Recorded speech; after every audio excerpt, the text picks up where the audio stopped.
Welcome to the 25th edition of Sunday Night Football with Bengal Jim and Friends, guys. Unbelievable. We've been doing this for a long time now, 25 weeks in. Still going. This is longer than my first marriage, legit. Yeah. So on the screen, we've got a massive amount of people right now on YouTube, Twitter, and Facebook logging in, viewing right now. Obviously on the screen here, we have James, my friend from Indianapolis, and my good friend from up north, from Brantford, Ontario, Jamie Stevens. We're not going to get into any trivia today. We've got to do a quick get to our guest here in a second, but a happy 70th birthday to the main man, Isaac Curtis. The big 7-0 today. We've been working on Isaac to try to get him on the show, but happy birthday to Isaac. Also, during the show today, we will be giving away, naming the winner of the 2 free tickets and free parking to this week's game against the city up north. So a lot of fun today. So look, we're going to be very positive today. Just keep in mind that 11-4-1 is still feasible for this team right now. We just got to get on a winning streak here, starting with the Brownies. So we'll get that going this week. Also, so we have 2 major guests on today, guys. We've got the Hall of Fame legend, Bengal legend, NFL legend, Anthony Munoz on here coming up here in about another minute. We're going to be talking about that donations for the Anthony Munoz Foundation.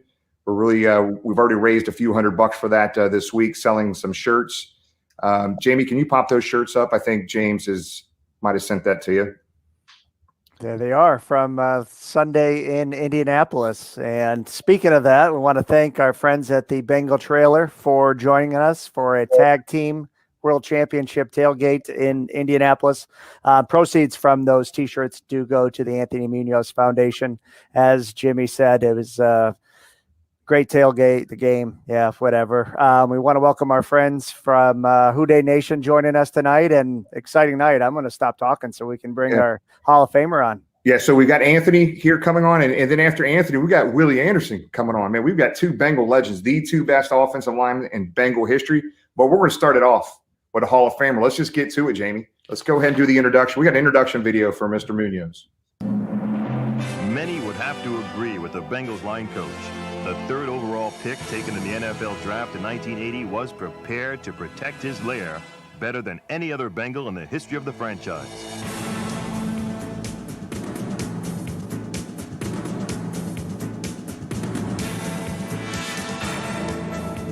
What this new breed of cat didn't realize was that he would be looked upon as the greatest to ever play the position of offensive left tackle.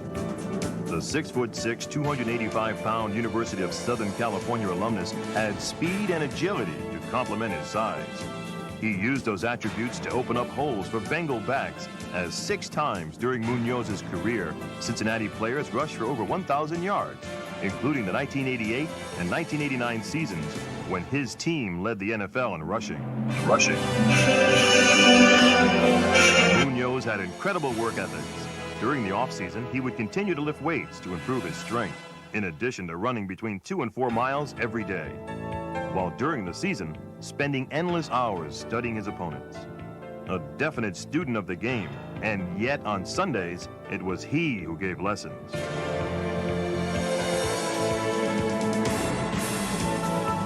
For 13 seasons, Anthony Munoz played the position of offensive left tackle at a level second to none.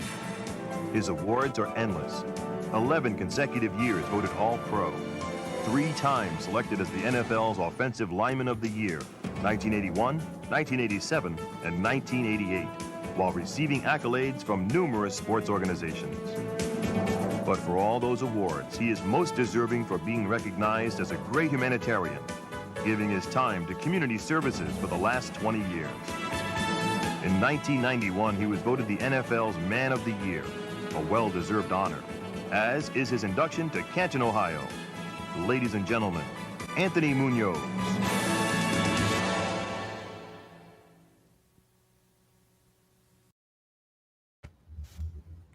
Anthony, welcome to the show, buddy. Thank you. Thanks for having me. How's everybody doing tonight? Awesome. Hey, Anthony, I watched that video. I just got goosebumps going on right now, brother. That's an awesome intro. We pulled that off one of your foundation sites, man. That was awesome. So everybody that's watching right now, we got a massive amount of people watching right now. that intro was awesome. And also to kind of understand that, he was drafted number 1 in 1980 by the Cincinnati Bengals. He was a Bengals from Cincinnati Bengal from 1980 to 1992. Earlier this year, Anthony, we did a huge Ring of Honor inductee ourselves through our followers, and you were number 2, right behind, if I'm not mistaken, Paul Brown, in induction into our 15 top 16 Ring of Honor. It's a pleasure to have you, buddy, in our 25th episode. Well, appreciate it. I'm honored. Number 1, Paul Brown's got to be the man. It's amazing. The guy that started the organization here in Cincinnati, Pro Football Hall of Famer, and it's amazing what that man brought to the game of football. You can just go right down the line. And, the one thing that amazes me, I just got to talk about the innovator, Paul Brown. And one of the things, everything from the face mask to the playbook to messenger guards, but the one thing that just blows me away, we all know the transmitter that the coach uses with the quarterback, where he can call the play to the quarterback. I think it was either the 1950s or the 60s. Paul Brown tried that. He tried a transmitter in the helmet to relay the signal, but I guess he was catching too many of the local radio stations, and it didn't work. But, can you believe that man already had tried that years and years before the NFL put that into use? But I'm thrilled that I was around, that he was around for 10 years of my career before we lost him, and the guy was just an amazing football man. Truly an innovator. So, Anthony, I know we got you for a limited time, got a bunch of stuff to get to. So we're going to start off from our side on your college days. And in 1978, there's a lot of people don't know this, but you played college baseball at USC, and you guys won the College World Series, I think, in 1978. Yep. And you were a player on that team. And I want Jamie to pop up a picture. I'm sure you've seen the picture 100 times. So help us understand, Anthony, what position did you play? And good grief, please say you weren't a pitcher, because I wouldn't have been in the batter's box if you were a pitcher. Well, it's interesting you have that picture. Baseball was my first love growing up and even in high school. Just to give you a little history, in high school, I was a third baseman. I did some pitching in high school, but mainly a third baseman. I got to USC on a football scholarship, and of course, they'd allowed me to play baseball, permitted me to play baseball. In college, actually, I didn't play my freshman year in school, but it was my sophomore year in school, so that would have been my freshman year of baseball. I played a little first base, DH'd a little bit, but I was a relief pitcher. So once my arm got into shape, they put me in the bullpen, took the bat out of my hands. The only bat I used was a fungo bat, hitting balls to the outfielders. But I actually was a relief pitcher the one year I pitched at SC. So we want to know your fastball. What did you get it up to? You like high 90s? You know what? Back then, I don't know. I don't remember ever being clocked. I just know that for the first time as a pitcher there early on in my career at SC, I only pitched like 11, 12 innings. But one of the first times I came in was the first time that I saw me throw a fastball and the ball went out of the park faster than I got. That was the first time anybody took me deep. And but I don't know. It was, I had a great pitching coach. I learned how to pitch. In high school, I had a fastball curveball, so they both had to be working. If one wasn't working, I had to depend on the other. I got to college, actually learned to throw a change, and then I learned how to throw a slider. So I had 4 pitches. I thought that was huge. That's awesome. All right, so Anthony, a lot of people don't know either that you played in a couple different movies here. So we got a film clip for you, Anthony. So let's go ahead and play this film clip. Oh my goodness! It'll be clip number 2. Yep, I got it. You, sir. Por favor. ¿Cómo se llama? Miguel Fernando Jesús Gómez. No soy mojado porque tengo mi carta verde. Mi mamá y mi papá viven en los Estados Unidos. Un momento. Nomás que iba un raite, no tenía un raite para los Estados Unidos. ¿Cómo se llama? Miguel Fernando Jesús Gómez. So, Anthony, please tell me that was you.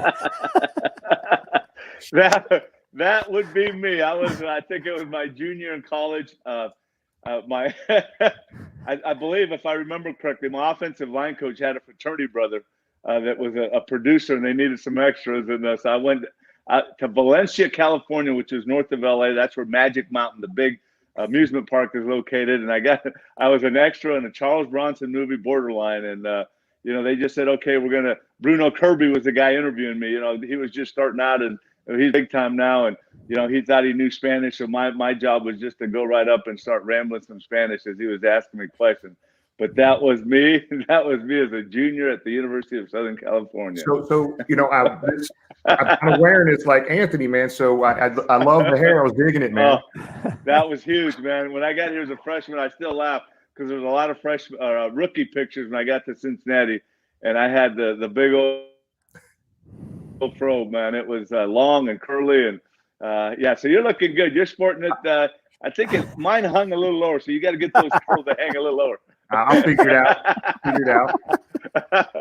Feels good to have hair, Anthony. I'm just telling you. My hair used to be that black, but not anymore. Oh man. That's just. It's funny. I think that movie was 1979. What do you say? 1979, I guess. Borderline was the name of the movie, I think, right? Yeah, it really was. Charles Bronson was the head guy there, and it was a lot of fun because it's extras. At lunchtime, you just kind of lay out or sit out on the front lawn of the house where they were filming, and they'd bring you lunch. And the great thing about it, Charles Bronson, who was a big star, he came out and sat in the front lawn with us and just kind of talked to us and had lunch with us. So no, that was fun. It was a lot of fun. That's great. So it's funny. Jim McNally was on the show with us, believe it or not, last week, Anthony, and we pulled on Max Montoya as a surprise to him, and he was talking about you and Max, and he was kind of making fun of Max being the only Mexican he knew that didn't know how to speak Spanish. So I thought he might have been talking about you, but then I heard that clip. I was like, Anthony knows Spanish. He's got to know Spanish, right? It's funny because, I grew up, my grandparents, great-grandparents are all from Mexico, and everybody spoke Spanish, but as kids, it was all English. We heard it, we understood it. So the whole perspective was that, here you got these two Mexican guys from East LA, and they don't know how to speak Spanish. Well, I got to Cincinnati in 1980, and there was no Spanish-speaking people here, very few. So we, fast forward, we go to the Super Bowl in Miami, and the word was the Bengals have two big Mexican offensive linemen. They don't know how to speak Spanish. So I got down there and started doing these interviews in Spanish, and they're like, "Wait, we heard you don't speak Spanish." I said, "No, I can speak Spanish." And the fun thing for me the last 10 years is we've been doing character camps around the country.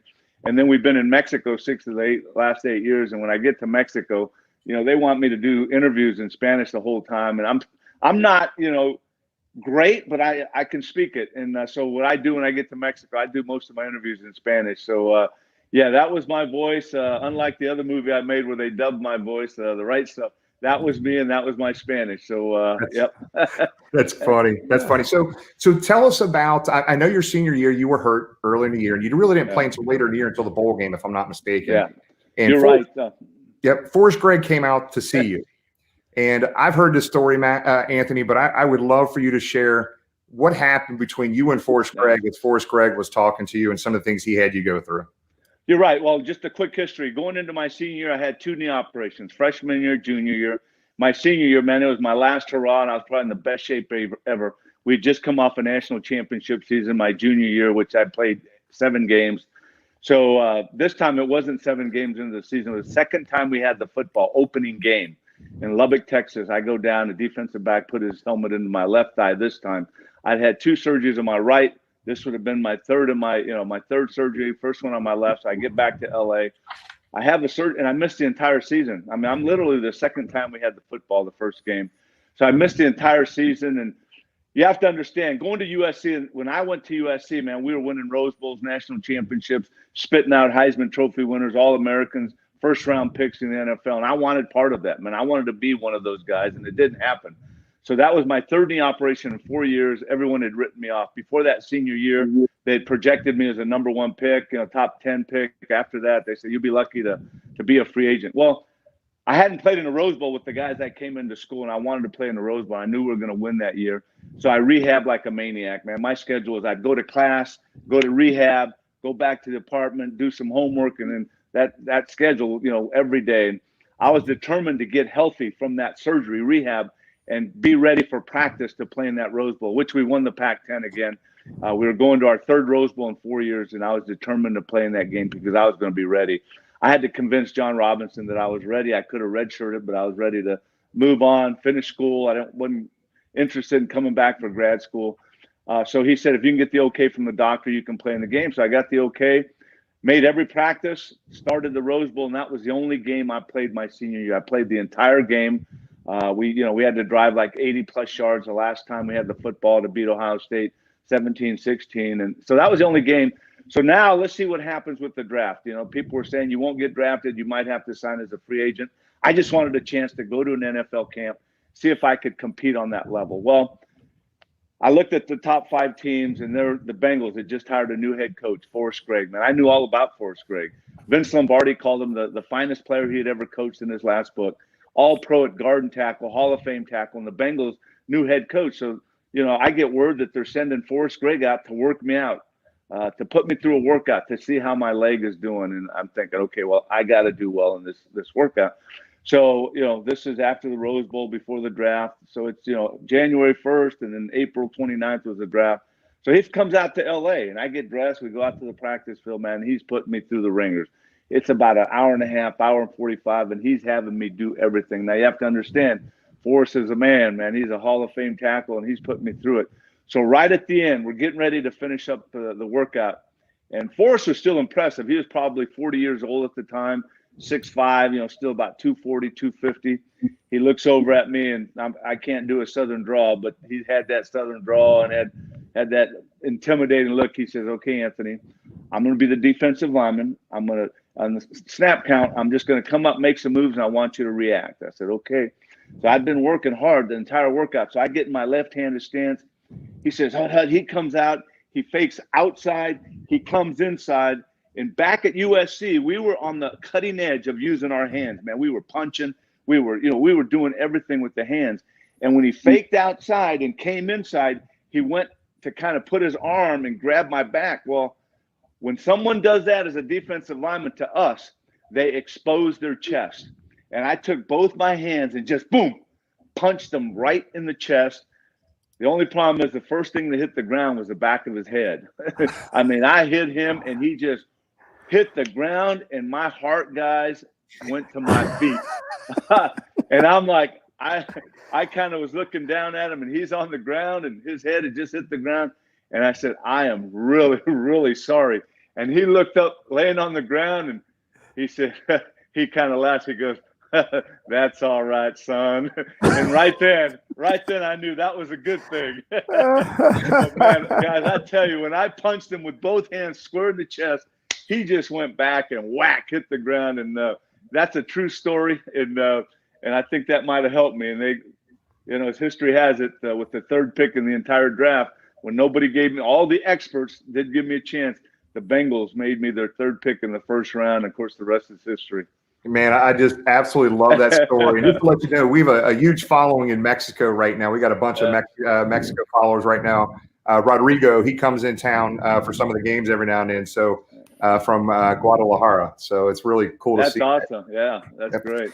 So one more question for me, and I think we have a bunch of other questions we'll get to. We're going to play one more clip, Anthony. And Jamie, it's clip number 4. Okay. Not a great video, but you'll get it here.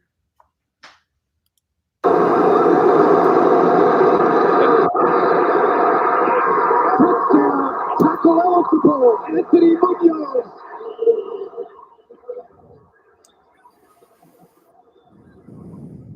Anthony Munoz catches a touchdown on tackle eligible.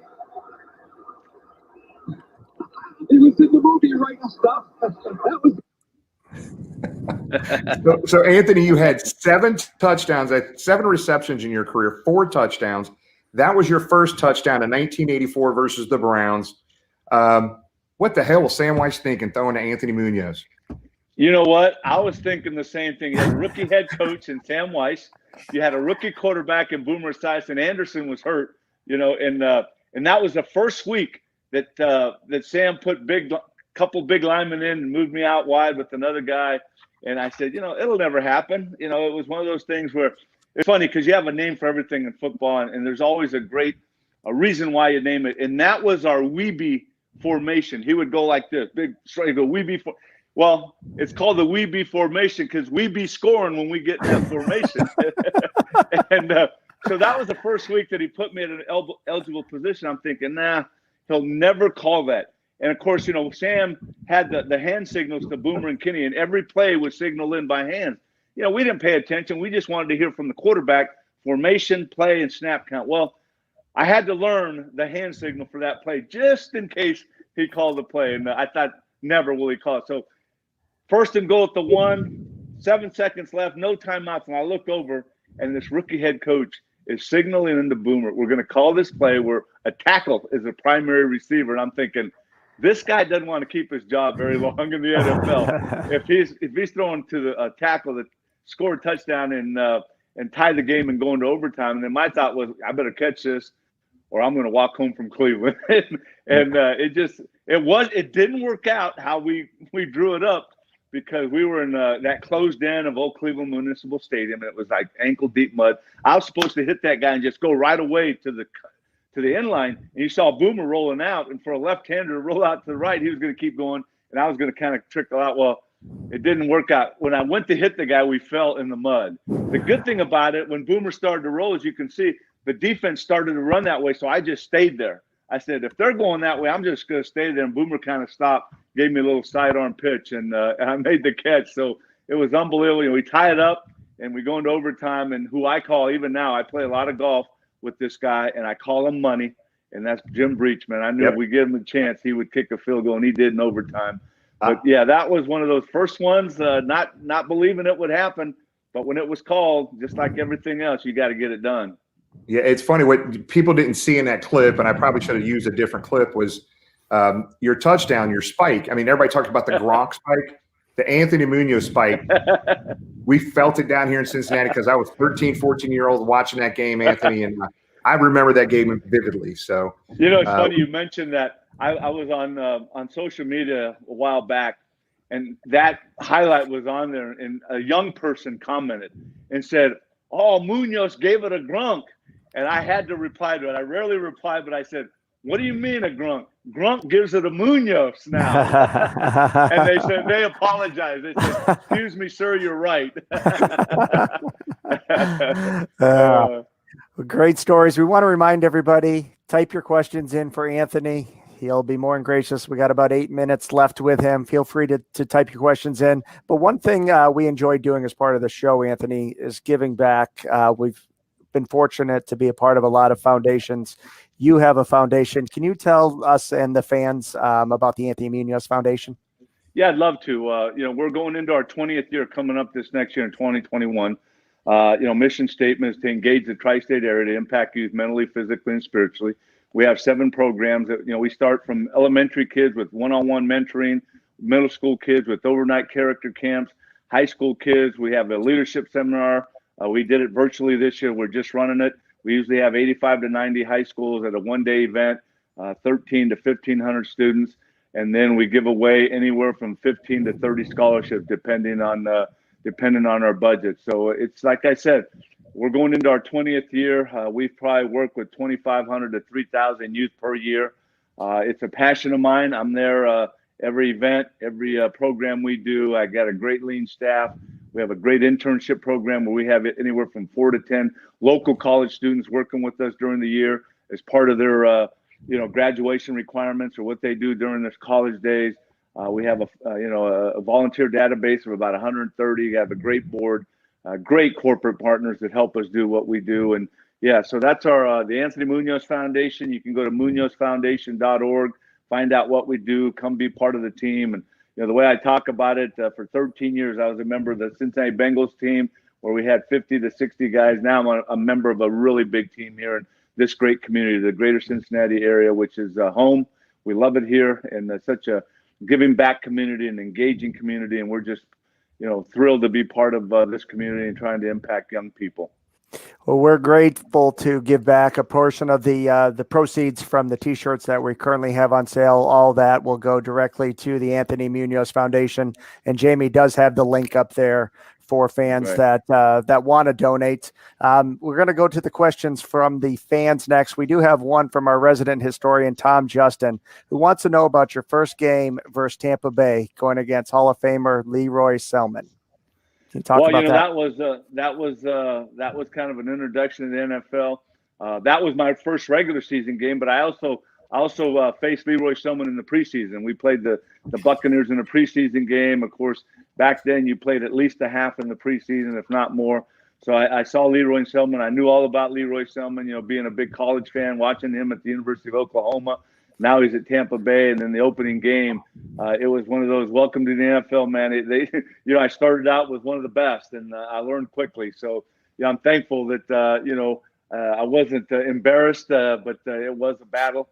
Leroy, got to know Leroy Selman. God bless his soul. We lost him at a young age, but just a better person than a player. And he was a great, great football player. Of course, as you mentioned, a member of the Pro Football Hall of Fame. But that rookie year, man, it was right away, earning that starting job 3 days into camp. It was let's go and get after it. And but no, that was a great experience for me. Playing the best right at the beginning in the best league ever, the NFL.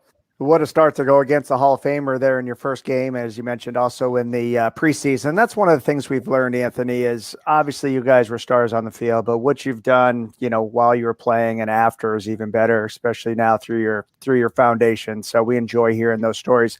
If you don't mind, Anthony, we're going to go to some questions from the fans. Jamie, if you want to pull those up. Sure. We've got a few people asking a lot of the same questions here. I'll throw up Lee Wright. Toughest defender you've ever had to block?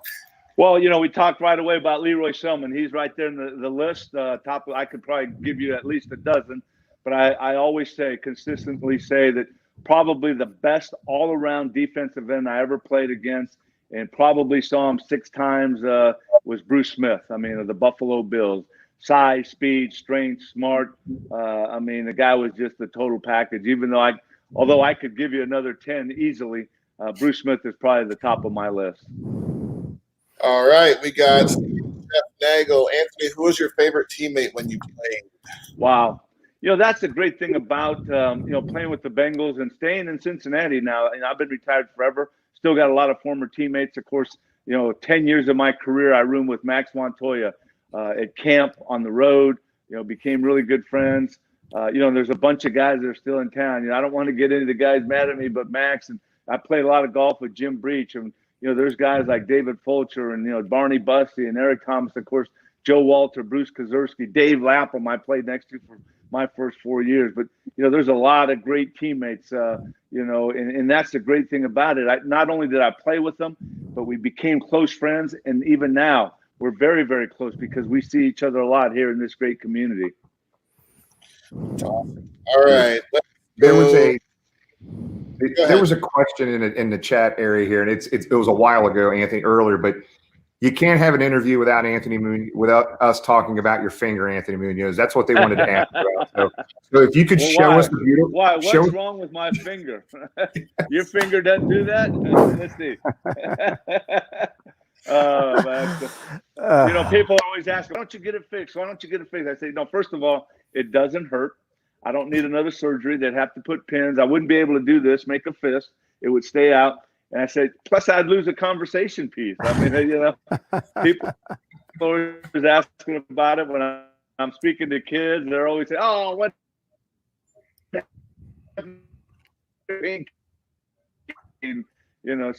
it doesn't hurt, so that's good.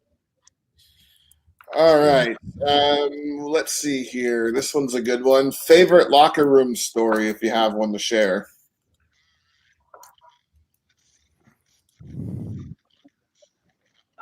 Oh, my goodness. It has to be. So I know Monday Night Football is a reward for how well you're playing. But I loved waking up in the morning, going right to the stadium.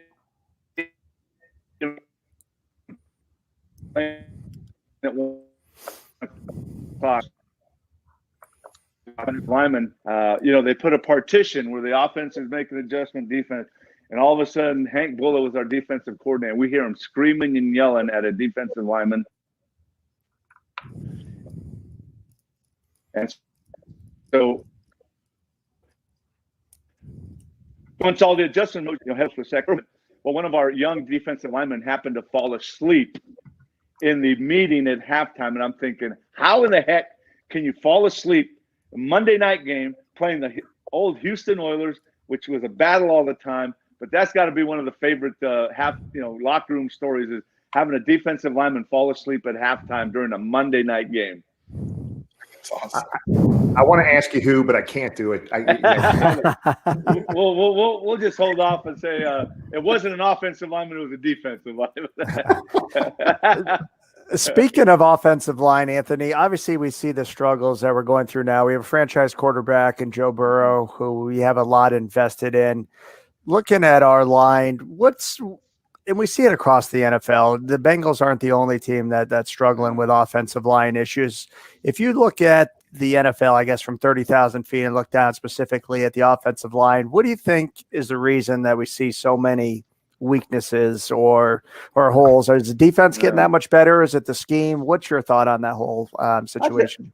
I think there's a lot of things that play into it. And one of the first things I look at is the offensive schemes in college football. I mean, you have very few colleges that are still preparing these young men at offensive linemen to run block, to pass block, that are technically sound. I mean, it's almost like, fast break basketball, man. You line them up, 2-point stand, you're throwing the football everywhere. When you're running the football, it's a little, draw, so you're in a 2-point.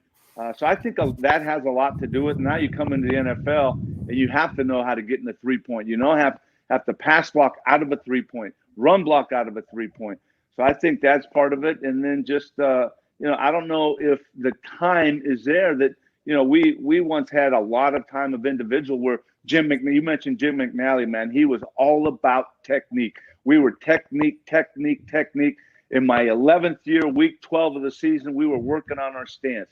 We were working on our first step. And that had to be the way it was. And I think that's how you become a successful offensive lineman, is you have to be technique driven. And, I don't know, again, I don't know because I'm not in the facility, but are you spending so much time on the strategy, the X's and O's, that the technical part of the game is being left behind? That's really the only one thing I can, one of the handful of things I can think about. But I think the preparation, I mean, when I was at SC coming in the NFL, we might not throw the ball a whole lot because we had Heisman Trophy running backs, Marcus Allen, Charles White.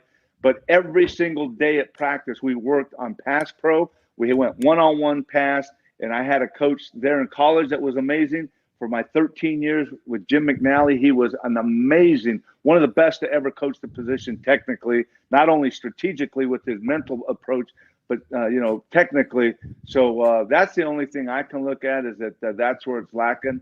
And hopefully, that will be back. But, when you're struggling as offensive line, I think I was saying that yesterday in an interview, one of the things we would do is now it's up to the coaches. If you do have some struggles with the offensive line, it's up to the offensive coaches to strategically put you in a position to be successful. That means protecting, sliding it, helping out. If someone's struggling, you don't leave them on an island. You help them out. You adjust and maybe move away from your best guy, Jonah Williams, or you move to him, or you just got to, strategy. It has to be that you're going to make that adjustment. And that's the only way I know, because we used to do that.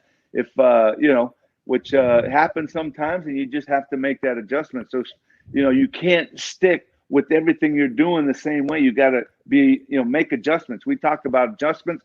And one of the things I chuckle about is people say, okay, what type of halftime adjustments does this coach make? Now, we make adjustments after the first drive, after the first quarter, because you're constantly having to make adjustments. And it's who makes the best adjustments, not only at halftime, but first quarter, second quarter, and fourth quarter. Damn, Anthony. I was going to say Coach Anthony is what I just wanted to say. So, Anthony, look, we really appreciate your time. And it's awesome to have not just a Hall of Fame offensive lineman on the show, great foundation, great human being, a man of faith, which also is awesome. Every show, we always do some sort of Bengals memorabilia. And I got one for our next guest, too. Willie Anderson's getting ready to come on here in a minute, Anthony. Right. The two best offensive linemen in Bengal history are on the show. I'm just goosebumps even talking about it. But I have your Hall of Fame game day program from Canton, Ohio. Yeah. The game that you were inducted to the Hall of Fame. I think that was in '98, maybe. I think late '90s when you were inducted into the Hall of Fame. '98. You're right. '98. Yes, sir. Yeah. And Anthony, I just want to let you know that figurine of you on your upper left-hand shoulder. Somebody outbid me on eBay on that last week, and I'm not real happy about it. So I'm looking for that thing. So So, Well, you got well, that Anthony, one. look, man, If you notice the other one I got is that one's 78 Bengals and the other one's 77 USC. And I see that. I see they that. also put a little mustache on it too. So I've had that forever. Well, Anthony, check social media. I'm gonna get my afro back on, and we're gonna do a side by side. I love it. I love it. Thanks again, I Anthony. keep my hair short. I can still grow it long, but it's not that thick anymore. All right, man. Hey guys, thanks for having me. Have fun. Appreciate with it. Thank you, Anthony. There too. Awesome. All right. Take care. Thank you. Hey, that was fun. I want like 2 hours with Willie and 2 hours with Anthony, man. We could go all night talking about this stuff. This is good stuff. Let's not make him nervous before we bring him on. We're not going to keep him for 2 hours. He's signing off now. Well, let's go ahead and bring on. So our next guest that we have on here today is Willie Anderson, and if he's in the waiting room, let's go ahead and bring him on. What's going on, big dog? How you doing, guys? Hey, Good, Will. Good to see you, buddy. Thanks Good, for coming man. on, man. We appreciate it. Sorry, we're just a few minutes late for you, man. So thanks for hanging around waiting for us, man. Man, no problem. No, I just moved into my house, man. So my office light right now is crazy right now. It's acting up. We My can see you. headphones- We're good. I have the wrong headphones. Everything's bad. So but, Hey, at least you have internet. That's good. That's exactly. Well, so just a quick introduction, Willie. We have got right now the chat area going out of control on YouTube, Facebook, and Twitter. Tons of folks on for our 25th episode here. But everybody, just real quick, 1996 first-round draft pick out of Auburn, 4-time Pro Bowler, 3-time first-teamer, 1-time second-team All-Pro, played for the Bengals from 96 to 2007. Unfortunately, had to go to the Ratbirds in 2008. Did a good job with the Ravens. Should be in the damn Hall of Fame. We'll talk about that here in a minute. And Willie, earlier in the year, we did a top 16 of the best Bengal players in history, and we did our own Ring of Honor that we inducted Bengal players into the Ring of Honor, and you wound up being number 5 on our Ring of Honor, Willie. So you're in a Ring of Honor. It's not in Paul Brown Stadium yet, but we got you ready to go when they start. Hopefully soon. I appreciate that, guys. Thank you. Yep.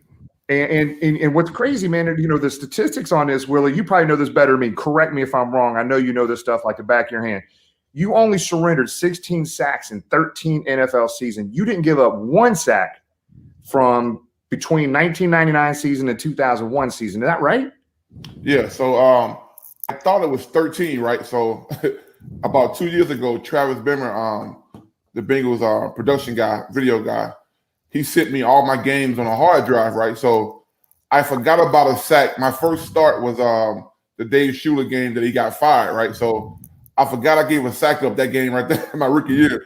So then I went and found like 1 or 2 more. So it ended up being, I counted all the games, it was 16. And Paul Alexander, our former O-line coach, he had that stat back when we played from 99 to 01.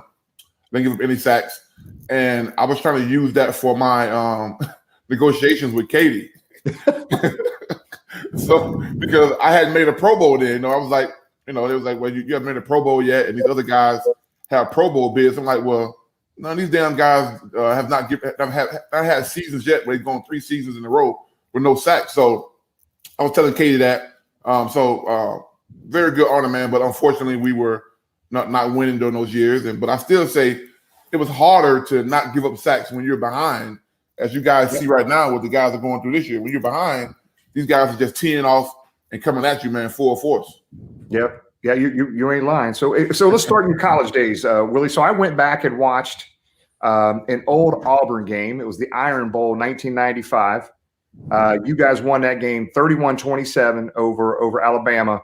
Now, you played left tackle, and they had you a right tackle in that game as well. Is that accurate? Man, we ran a damn system where we flip-flop sides, right? So at any time I could be to the boundary. And it was ridiculous. I hated that because it never gave me a chance to really focus on one side in college, because at any given time I could be playing left tackle according to the field, to the boundary. I could be right tackle anytime. So I tell my coaches years later, they really messed me up because I can never really focus on playing one position, left or right. So you're right, we did flip-flop sides throughout the course of the games. Yeah, I saw that. That was just an outstanding game, Willie, and I didn't get a bunch of good clips off of it, but talk about that rivalry a little bit, man. That's one of my favorite football rivalries right there in college. Yeah, so I always try to convince people in Ohio that the Iron Bowl is way more impactful than the Michigan and Ohio State game. And I say that only because we live in the same state. You know what I mean? And they call it a rivalry that families are divided upon. You know what I mean? Some things have gotten violent over the years, unfortunately. People are mad this team lost, but it's so crazy living in the state of Alabama. Like I live in Georgia and I live in Atlanta, and Auburn is a big recruiting ground. Georgia's a big recruiting ground for Auburn, and I tell the Auburn guys like Takeo Spikes and the guys who played at Auburn but are from Georgia, I say, guys, you guys have no clue what it's like to be from Alabama and be involved in this game.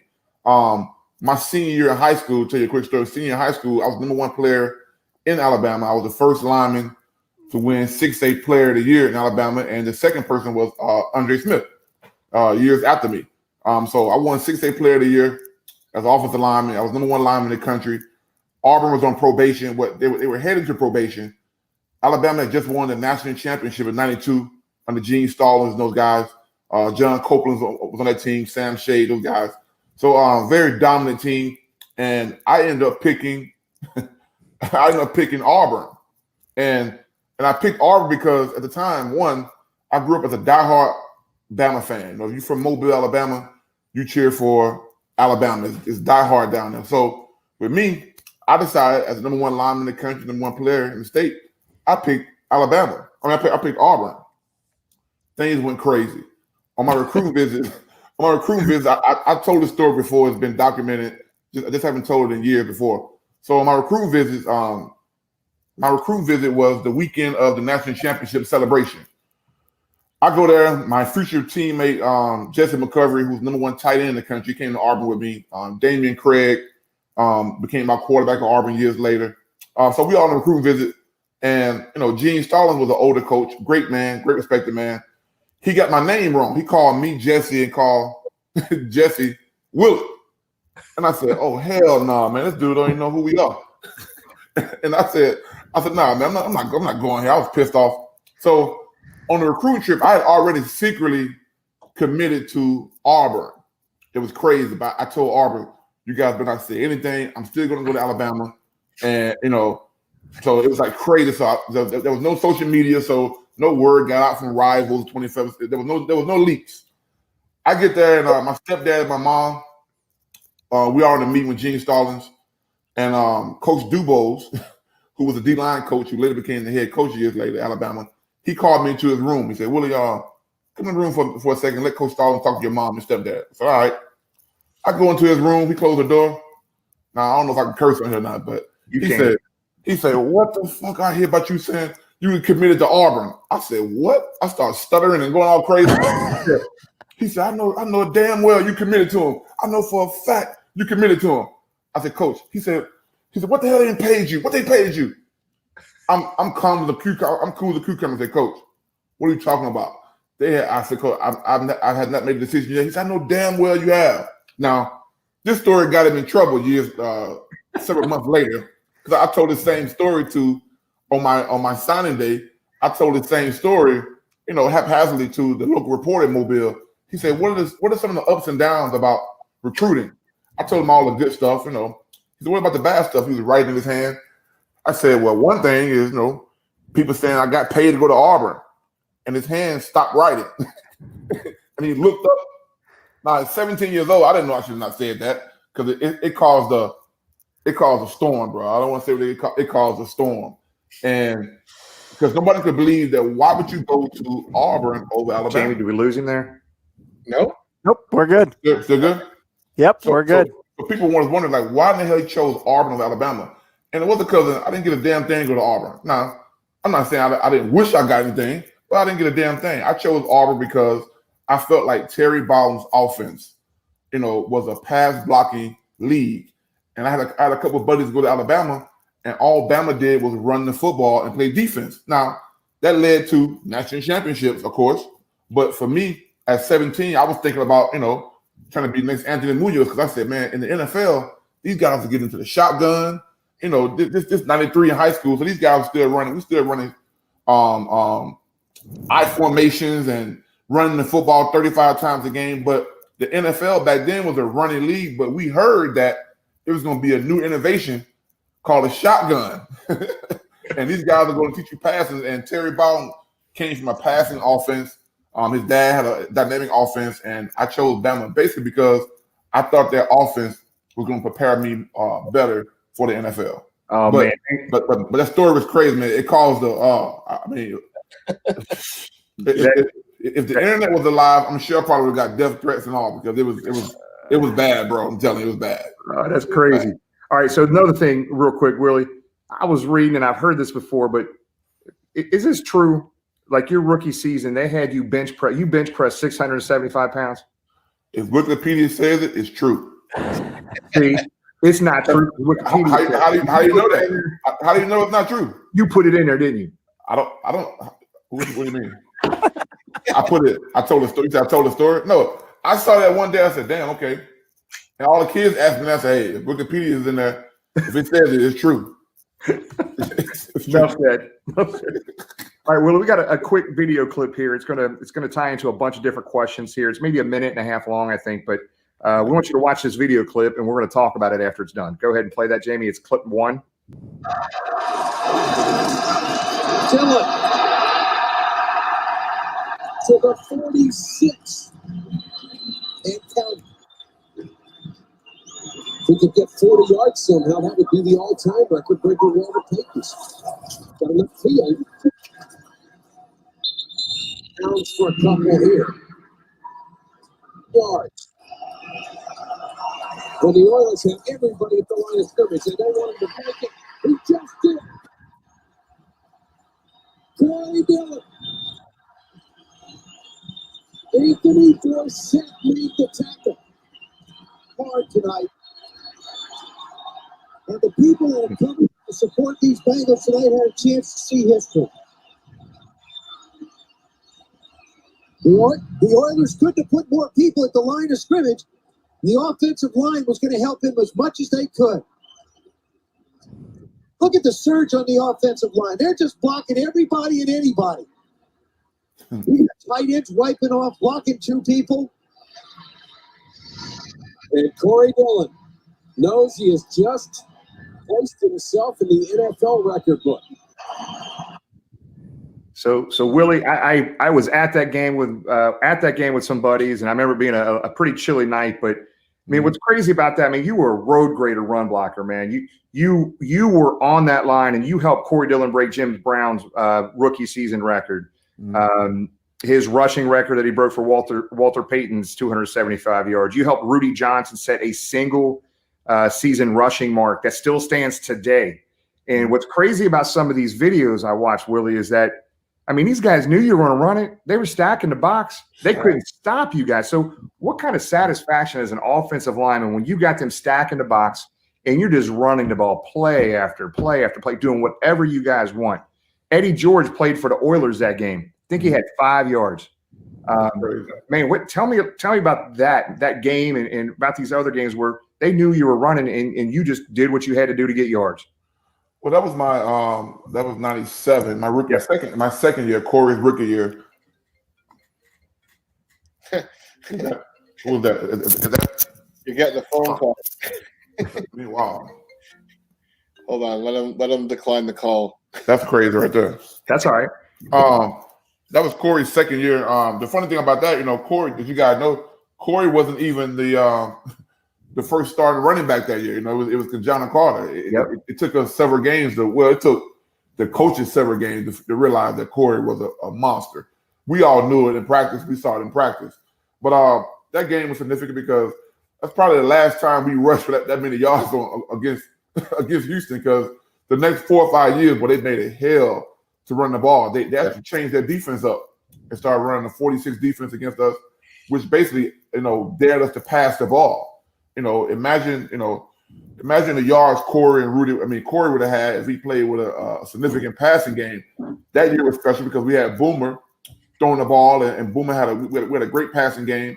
I don't think Jeff Blake played that much with Corey, I don't think. But Boomer played a lot with him in his second year. But for Corey, next several years, we didn't have the dynamic passing game that Rudy eventually had with Carson. So those rushing games were great for us because they came far in between because teams started loading the box, and Corey had to learn to run against a 9-man line. We as linemen had to learn how to block 8 guys, and the coach would tell Corey, "Yo, the night guy, that's your guy, Corey." And Corey would just either give the guy a juke fake or just he'd go punish him and make his runs. But those Corey years, we never really had the room. And I played for the Bengals so long that I remember playing with the different quarterbacks and not having a passing game and struggling in the running game and sitting in the meeting room like, damn, we're facing a 9-man box. Our receivers are one-on-one. Yeah. And, so years later, fast forward to Carson and Chad and TJ and Rudy and those guys, Chad wish he had those one-on-one situations. You know what I mean? So they was cover 2 in Chad, and they opened the running game for us with Rudy. And, your great quarterbacks with Blake and Boomer and Carson and John Kitten, those guys tell you, say, look, we got to have a running game to get these guys out of this cover 2 that they're doubling, Carl Pickens or Chad or whoever it may be, because that cover 2 is designed to put a guy over the top. So you got to be able to run the football then. And in those days, that's what we did. Man, I tell you, I haven't missed a game since the early 90s, Willie, and believe me, brother, I was there with you watching all that stuff. The receivers couldn't beat on one-on-one things. You guys were always running the ball. But I was going to play another video clip, but I'm going to talk about it instead of playing it, Jamie. But your rookie year, Willie, in 1996, the first half of the year, Dave Shula was the coach, and I think Bruce Kosla took over in week 9. Yeah. And in week 9, you guys came out against the Jags and won that first game that Kosla coached that year and won your second game of the year there. But it was you, Pickens, Scott, Blake. But you told a story, Willie, that I've heard multiple times over different interviews that you've done about how Jeff Blake was responsible for the building of Paul Brown Stadium and the Bengals still remaining in Cincinnati. So can you share that story with our viewers? So, yes, of course. So I got there, as you know, in 96. I think Blake had Blake started. So Blake's story was 94. He came off the bench for Klingler, right? And 95 was his first full season. So during those 2 years, the story is told to me, the Bengals were heavily into negotiations with the city of Cincinnati for Paul Brown Stadium. When I got there, I literally thought that we were going to be moving to Baltimore. That's all we kept hearing as a team. Like, damn, we're going to Baltimore. Like, what's in Baltimore? And so, but Troy Blackburn, those guys, they used Jeff Blake's success. He was the presentation they gave to the city. They presented Jeff Blake's success and this newfound offense, how exciting the city was, and every owner back then, we all found out that these owners make so much money off these stadiums. So I think the Bengals were threatening to either leave or had to leave or whatever. But the city, off Jeff Blake's success, off the whole Shaking Blake success, they presented a presentation to the city of Jeff Blake. He's gonna be the future. This deep long ball he's throwing, how excited things were. And I think that 95 season they went like 7-9, I think, before I got there.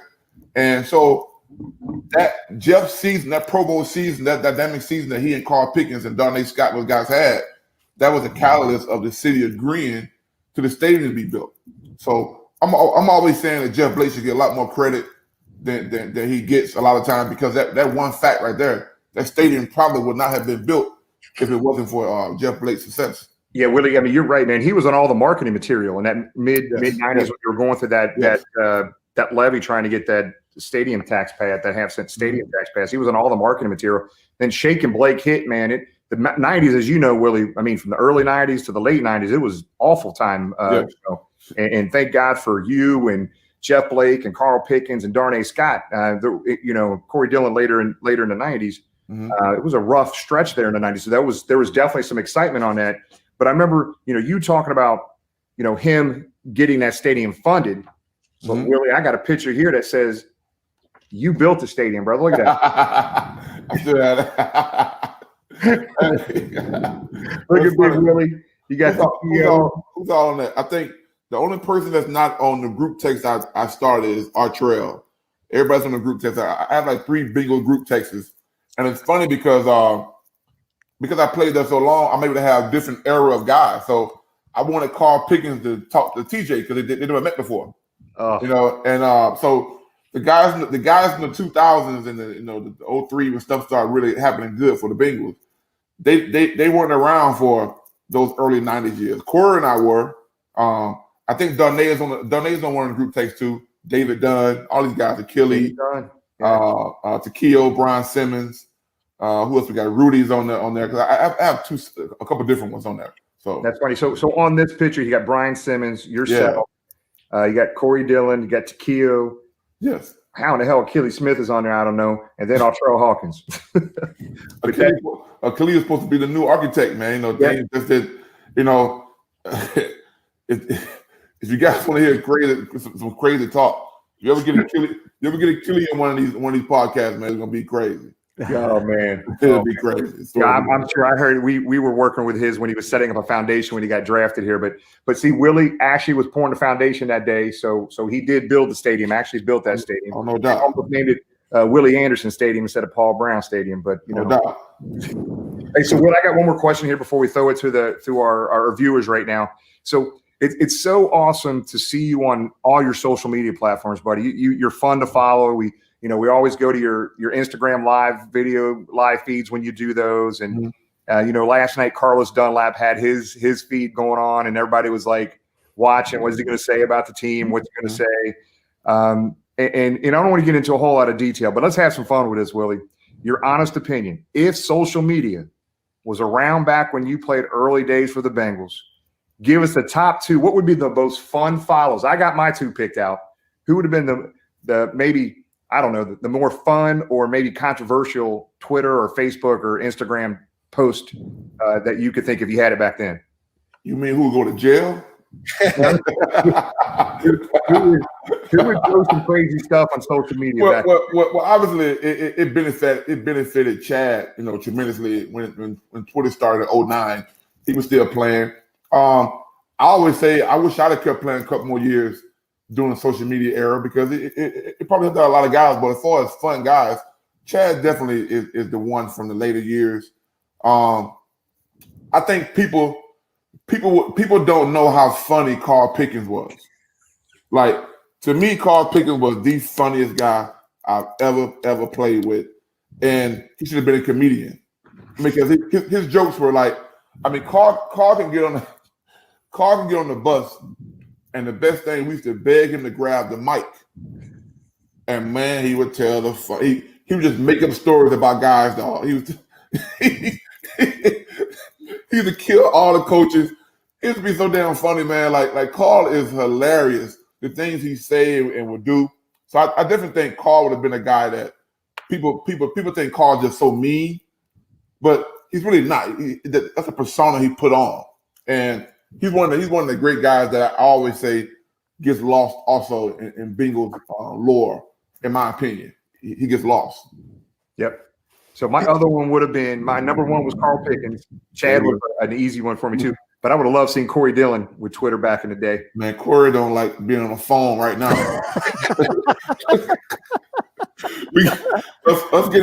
Me getting Corey in these group texts. He loves him, by the way. But Corey is still Corey.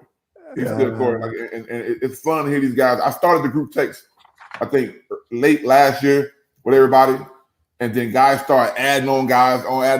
And so now, I won't say who, but you got a lot of guys who are strong in politics and they blow our phones up all damn night. You getting texts, all damn night about some guy. So it's fun, man. Guys stay in touch. We laugh about Bengal stuff. We talk about current events. Obviously we all watch the team right now, but those text messages are hilarious. But Carl Pickens would have definitely been my top guy to be on. That was my number one. That was my number one. Yeah. Do you have a couple more minutes, Willie, for some fan questions? I'm good, man. Okay. If you guys follow my live, I usually go two hours on my live. So okay, I'm a talker, man. I'm good. Before we go to we got a lot of questions in the let's comments. go. I'm good. I'll tell you when I'm tired.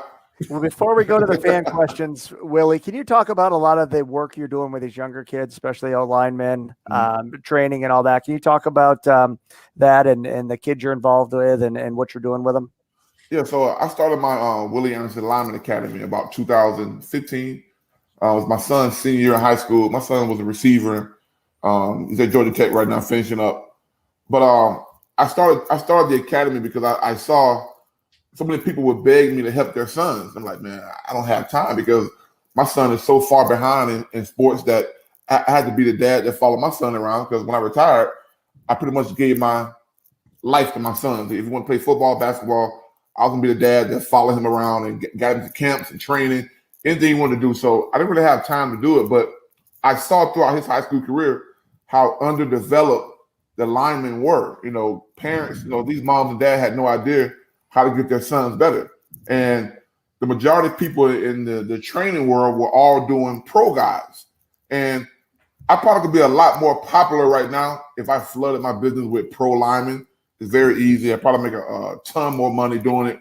But my passion was to help kids and to help big kids, because I was a big kid forever. I mean, I was 14 years old wearing a size 18 shoe. You know what I mean? I was a big guy all my life. So I understand the things these kids go through. And fortunately for me, I had great coaching from high school, Coach Dearman, Roger Dearman, to college coach Rick Trickett, and then pros. I had one O-line coach, well, two O-line coaches. I had one O-line coach, Paul Alexander, for 12 years.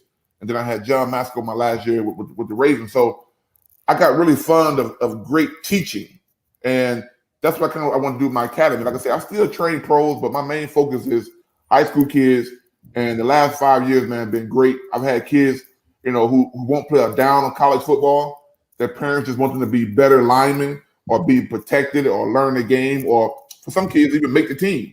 Because if you can train a kid to, understand his body, understand the position and how to move, because most kids these days are not playing two or more sports the way we did growing up. So I was a big guy who could move.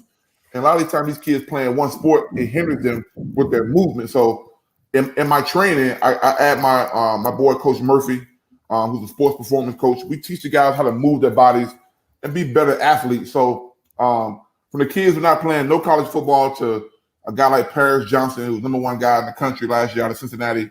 I had PJ Paris since he was like 9th grade. Got kids like Paul DiCio at Clemson, left guard at Clemson, and got Chris Morris at Texas A&M. Those guys were my All-Americans last year. I've known those kids since 8th and 9th grade. And so that gives me fulfillment of doing that. We also have a recruiting service with the kids that for some of our kids who can't pay for the recruiting service, we do a pro bono and work with the kids. And basically, it's us getting their film out, and we're marketing these kids to the schools, because, as you know, offensive linemen, even at the pro level, it's hard to scout and know who's going to hit home. Imagine these college coaches trying to figure out which kid to give a scholarship to, and some kid is in the woods down in Mississippi, can't get his film out because he can't get to any camps, or coaches not going down there. Our service is a real big thing for the coaches right now, because our database is extensive, and we help so many kids get into colleges and get offers. That, to me, that's a big enjoyment for myself too, of kids getting an offer that had no offers, and all of a sudden now he blows up because of the work that we're doing here at the academy. As a Syracuse fan, send some old linemen to Syracuse, please. Gosh, we need about 7 of them. But one name you mentioned, Willie, was Paul Alexander, who's kind of a polarizing name. People either love him or hate him when you mention that name for Cincinnati fans. Tell us about him as your coach for all those years.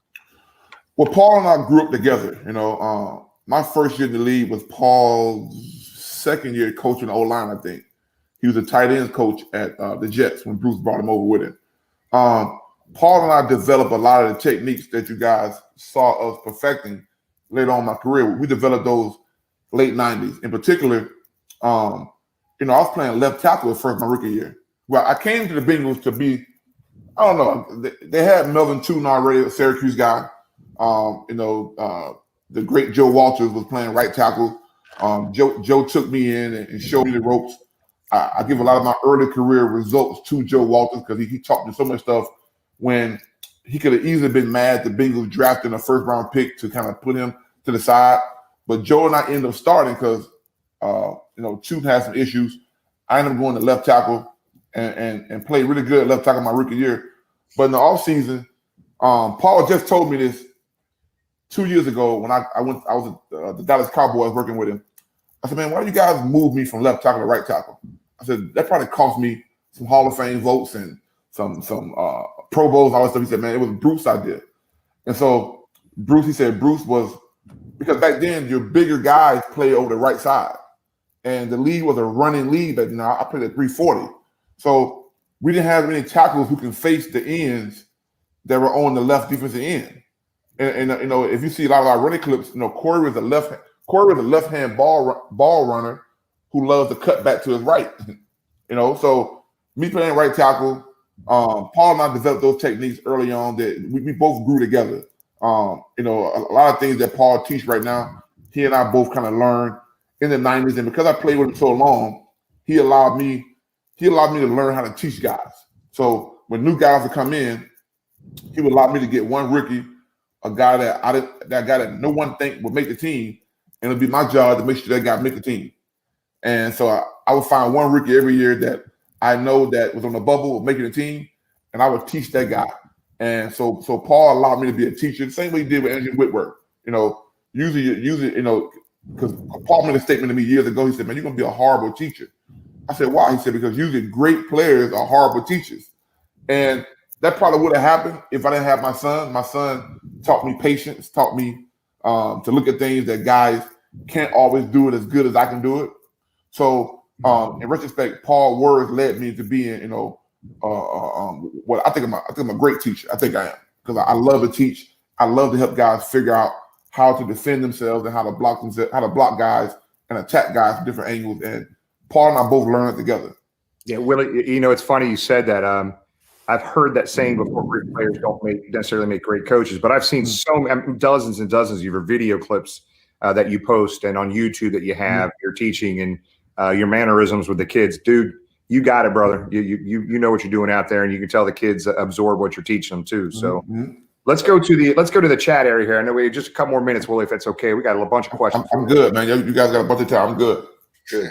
So this is actually a good segue into a question a lot of people are asking in the chat. We'll throw up Jungle Joe's. Would you ever consider being an O-line coach or advisor for the Bengals if they asked you? Obviously on Twitter, that question is ringing out crazy on Twitter, and I never answered it on Twitter because sorry, I've gotten in trouble over the years on Twitter with the Bengals, and I always make the joke. I say, hey, I don't want to answer. I don't want to say anything that's gonna get me locked out of the stadium, or if Mike Brown decides to put up a Hall of Fame wall, I get left out. But it's not a bad question, but I obviously give respect to the coaches there now, because I wouldn't want to be a coach and hearing ex-players constantly dogging me out, saying this, because like Anthony said earlier, we're not in the room, so we don't really know what's being taught. But I think the position that needs to be happening in the NFL is there are two O-line coaches. The one O-line coach, he does his job, he's stressed out. The second most stressed out person on the team is the assistant O-line coach. I definitely don't want to be that guy. Because that guy does no football coaching. None. He's a runner. All he's doing is paperwork, running. He's so stressed out. And he does a little bit of teaching. So in Dallas, when Paul had me come down there for the Cowboys flew me down there for a mini camp, they flew me at the training camp to Oxnard. There were three of us. And it was Paul, Mark Colombo, and myself. And we all had three of us had different jobs every day to work with guys. And I told Paul, I said, see, this is what I was trying to tell you guys in Cincinnati. You guys need a third guy who works only on technique, because there's not enough time. Trust me, man. If you ever seen the offensive line coaches in training camp, bro, they're stressed out. They can't do nothing. I mean, these guys they meet all damn day to run plays, to work on plays they never use in the damn game. That's what I hate about coaching, man. They sit in these rooms all day and talk about plays that they never want to run. But technique is the least amount of thing they have time to do. When I was in Cleveland with Hugh Jackson, he said, well, he asked me a question, what do you think we need? I said, you guys need a third guy, because the O-line coaches don't have time. Like, the teaching and technique goes out of the window once training camp is over with. It does, because these guys, the assistant O-line coach, I've seen Bob Sarace, who's not a head coach at Princeton. I've seen Bob Sarace, we're playing the freaking Ravens or Pittsburgh Steelers. We're in Baltimore on a Saturday night, and Bob Sarace and all the assistant coaches, the assistant coaches are breaking down film for next week's game. That's insane. Like they're in a hotel in some private room breaking down film. We got a game tomorrow in a couple hours. They're breaking down film for next week. That's why all these guys are so damn stressed out and don't see their families. But the offensive line position specifically needs a third guy, and I would definitely be happy to do that with any NFL team. You know, cool. I've been saying it for years now. That's cool. So I don't want anyone's job. I'm not saying I don't want to be. I want to teach technique because guys need time to work on technique. And every NFL team I've been with, the players have, as an intern coaching, whatever, consultant, all the players love the position. The players want that. But the problem is most owners don't know. Most owners or head coaches don't know a damn thing about offensive line play. They leave it up to the offensive line coach they hire, and sometimes those coaches are going to say, "Hell no, I don't need Willie Anderson in here, Anthony Munoz in here, looking over my back," because they think some kind of way it demeans their job, which it don't. It only enhances your job. And if a third guy came in, I'll be teaching the techniques that you want taught. Yeah, so we all be on the same page with technique. All right, here's a great one from Will B. What current Bengal excites you the most for the future? Obviously, Burrow, I think is going to be a hell of a guy. The center, is it Hopkins? Trey Hopkins? Trey Hopkins, yep. Trey's putting together, 2 back-to-back really good seasons. I think he surprised everyone last year, what he did last year. I said earlier on my Twitter page, week 1 or 2, the guy Bates, the safety Bates is going to be really good. And, he's continuing to make plays week after week. Yeah, just all the young guys, man. Like even with Jonah, you got to get Jonah some time. Like he's basically going through his rookie season. The light didn't click on for me until about 98. You know what I mean? 97, 98, the light clicked on. 97, my second year, my confidence grew. By 98, my third season, I felt I got everything really down. My fourth season, I was really down. That's when I started 3 straight years, no sacks. So all those young guys, man, I'm looking forward to seeing those guys just to continue to develop and not lose confidence and hope throughout the losing, because the losing can wear you. I mean, I lost a lot of damn games, and like I said, I played tackle for the Bengals. All the Bengals tackles. Well, we always say we have the hardest jobs in the league because we're one-on-one pass blocking from behind them, half a damn game. So we asked this question to Anthony, but I kind of feel like you might have a good answer for this one too. Do you have a best locker room story you can share with us? One you can share. It's like one to share. All the best ones are ones I can't share. The ones I said I debated about put in a book one day. I said, "Nah, I can't put that in a book." we can all sworn to a secrecy on a lot of them. It's been just a hint at things. There've been crazy brawl fights. I've seen fights that lasted from the front of the locker room to the bathroom to it carried on to the meeting room. And there were linemen. There were 3 tight ends fighting 1 D lineman with 1 older lineman jumping into the fight who was trying to break the fight up, trying to be an older guy, break the fight up, and he ended up fighting the guy. just madness. But it's so many stories. I can't name one. See, Anthony had some good guys in his locker room. So the stories are better. We had some wild, crazy guys my time. Some wild, crazy guys. So the stories, they wouldn't be great if I can't name the names. Put it like that. It's all good. So talk about, I remember we posted something, it was 3 Bengal players from the 70s, afro, big bell bottoms, just pimped out, man. And you wanted to use that because you said something about, you guys used to call Corey Dillon something. You had a nickname for him? He was Superfly, man. Corey wasn't playing, man, with meat coats on and like, man, what are you like? You Superfly from the pimp from the 70s? Like, what are you doing? But nah, guys, a funny story. Here's a funny story. So my rookie year, I think the Bengals, you guys better know better than that. I think I was the Bengals first round pick as a lineman in like 7 or 8 years, I think. So all those guys were, I think Joe Walter was like a 12th round pick who played himself into a 13-year career.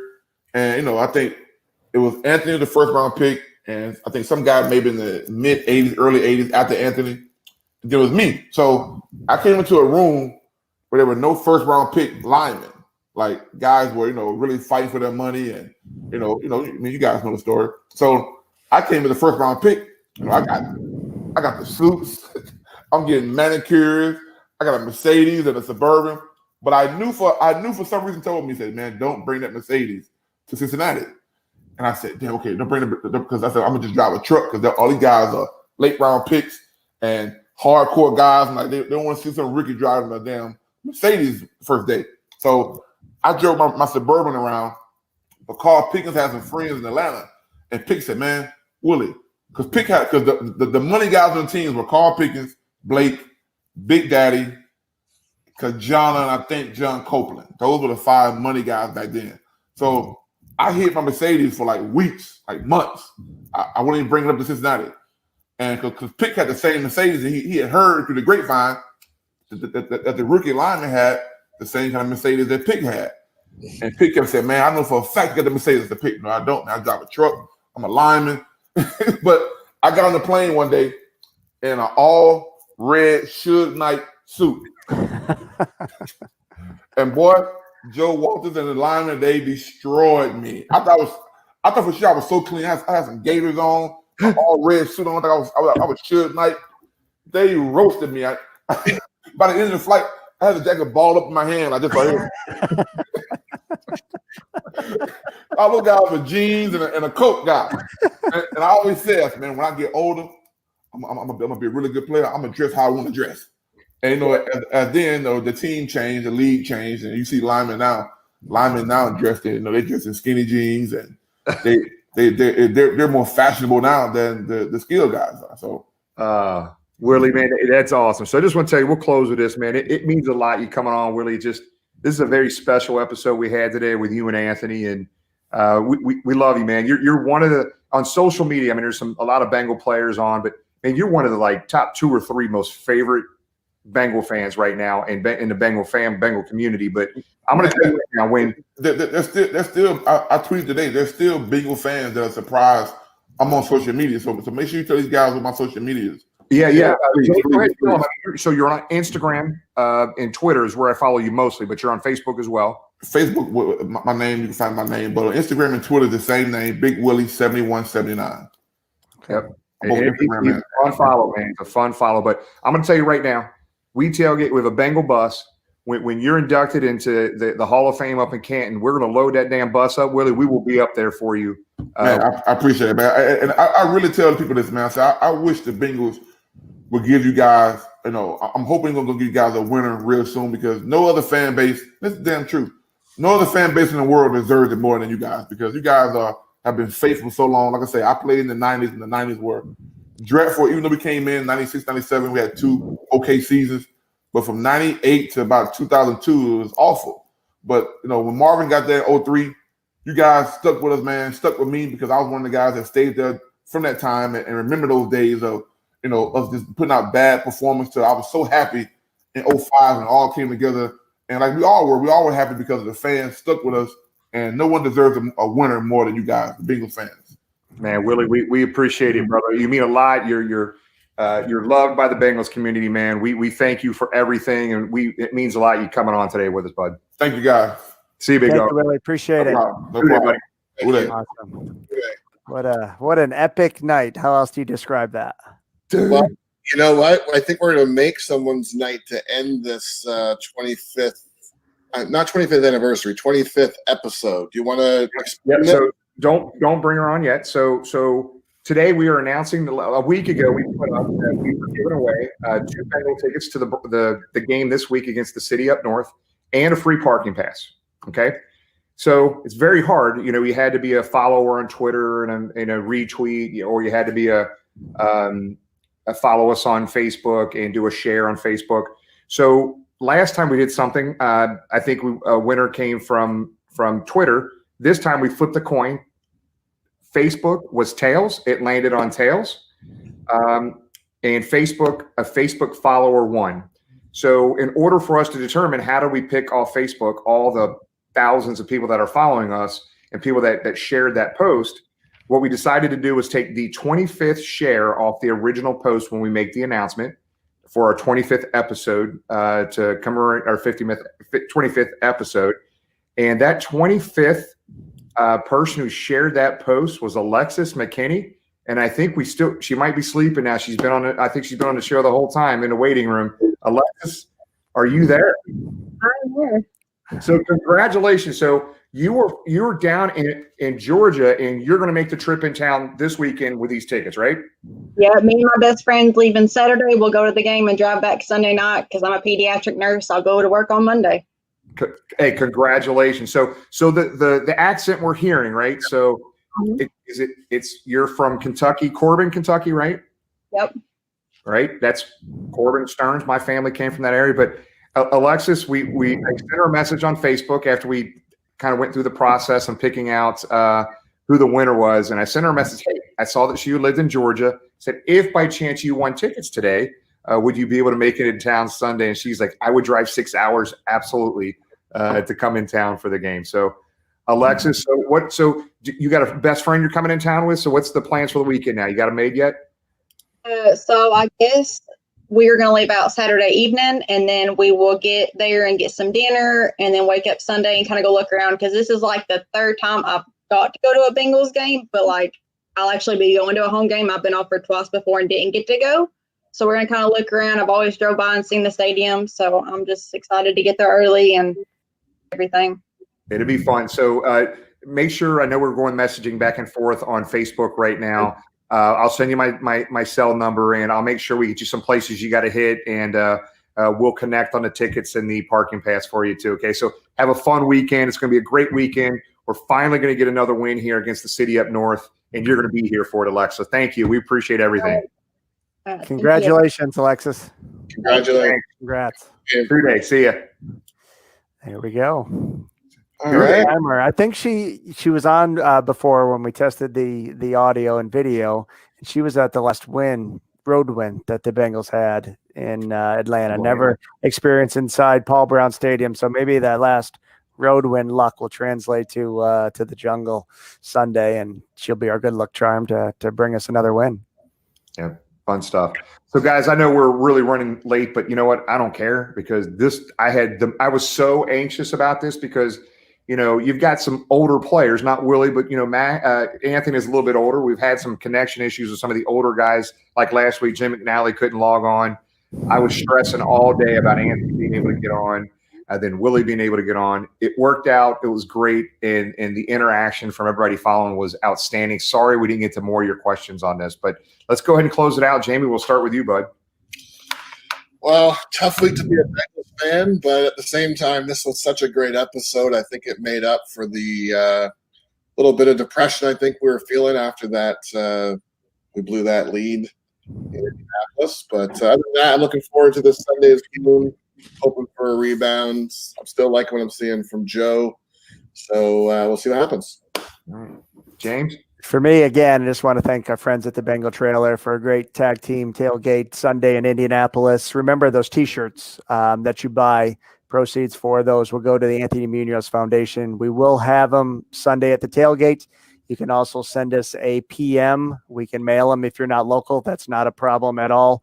We do have some limited sizes, so let us know about that. Again, thank you to our friends at Houday Nation, and what a heck of a 25th anniversary show with two Bengal legends on there. I know we've been trying to get them on for a while, and it came together, and it was good seeing a lot of our friends in Indianapolis. It was a fun pregame. Game didn't go so well, but look forward to get back on track Sunday at home. For a lot of people have asked, we're going to be in the same lot. As everybody knows, that's a private lot. You can pay when you pull in. There's nothing to pre-register for, and look forward to a nice socially distanced tailgate where everybody's safe, and go in and watch us beat the team up north. Yeah, guys. I mean, who would have thought that draft night we were just doing this as a one-time deal, right? Just to kind of have some fun with interacting with fans. We had those 2,000 fans live that night for the draft show. We had a great evening that evening, and now we're 25 episodes later, man. And this is a lot of fun. I enjoy doing it with you guys, and the viewership keeps growing. A lot of fun Bengal fans interacting here, and guys, it's very easy to get down on the team right now and get negative because you have the right to do that. Okay, everybody does, and things are not going well right now for the team. But I always believe that it's never as bad as you think it is, but it's never as good as you think it is. Okay, at the end of the day, and I can't dwell on the negative. I mean, I have to be real. What's going on? It's not going well, but I know what makes things right now. They get a damn victory this week against the city up north. It's going to make us feel a hell of a lot better. And count it, Bengals get a win this week against the city up north. And I do want to say one more thing, James. James hosted us up in Indianapolis at his house up in Brownsburg, Indiana. It's a little bit northwest of downtown Indianapolis. So free room and board at his house, at Lori's house. They made brisket for us. Lori made a boatload of food. We had a lot of nice bourbon sitting outside in the cold weather in his little fire pit up there we had. We had a great time up there. And the next day we went down and tailgated. And I want to hit one more thing that James said. It was great to see everybody at the tailgate. Whether you're with another tailgate here in Cincinnati or not, we go out of town. I liked what James, a tag team. It doesn't matter what tailgate you're with. It doesn't matter. We're all rooting for the same damn team. We went out of town. Our buddies from the trailer, us, bunch of groups of people got together up there. We had one hell of a time, and I appreciate everybody getting together and having just a hell of a time. It was a great time up until about maybe the second half at some point, but it was a great weekend in Indianapolis. And let's get a W this weekend, guys. Thanks so much for viewing, guys. We'll see you next Sunday. Hoo day, guys. Have a great week, everybody. Stay safe.